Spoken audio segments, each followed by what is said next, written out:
So that's why they do, the death penalty, one, can make feel people safer. We're not thinking it for our own satisfaction.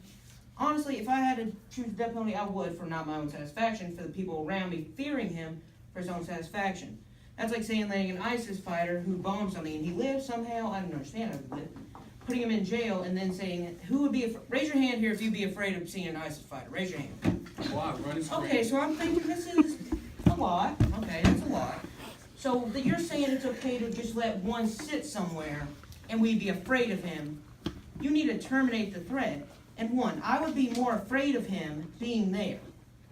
So the more likely we are to use the death penalty, it ain't for satisfaction, it's for the safety of the people. Not for the safety of ourselves and us sitting on a high horse, so to say. We do it for the safety feeling of people. Honestly, I'm scared right now to go to Hawaii on a plane. And I am going next year. Honolulu, here we come. But here's my problem. People are more afraid to get on a plane nowadays because of what has happened. Terrorist attacks, bombing, everything. Some people are even afraid to go to their jobs and away from their families. That's like saying, hey, I'm just going to let somebody who killed so many people go to jail and have to sit there. You're thinking prison's okay. No. Prisoners get 3 meals a day, hot meals. That includes like steak, chicken, everything. Then they also get free TV. It's required by law that a prisoner gets a TV. Get a bed. I would not even give them a bed, make them sleep on the floor. Next, they get the luxury of having weight and bathrooms, showers, everything, basketball. They can live up their own life just living in jail. So technically you're saying, okay, instead of letting them deal with what they had to deal with, you want to put them in a luxury mansion almost, with just a little bit of guarding issues. What are you talking about terrorism, bro? Well, what would you give the death penalty for? Well,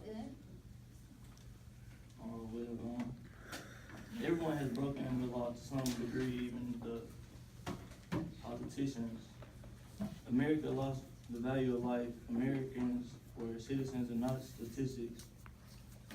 Now we're all numbers on the clipboard. New York Times, we are at lowest approval rating for capital punishment since the 1970s.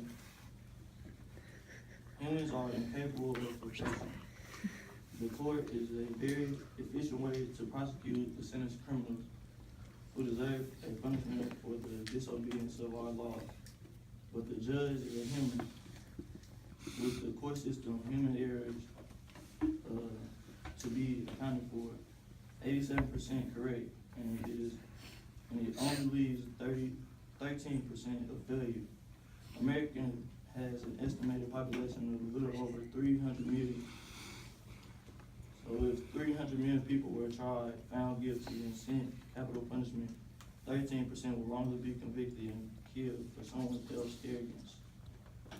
39 million people gone because of our inability to see that we are not all right all the time.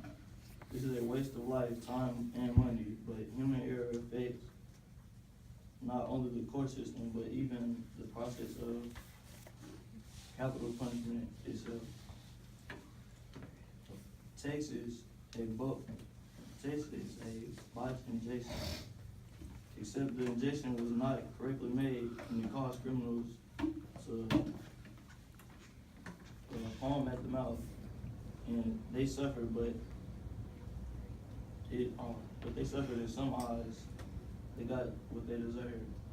If we can take someone's life because they took someone else's, then we shouldn't be able to make them suffer if they torture people, right? But how far can we go with this idea? And what is the point? Because what's the point? Do we become no different than the evil men and women who committed those crimes? We should not be selfish as to create our own lives of right and wrong.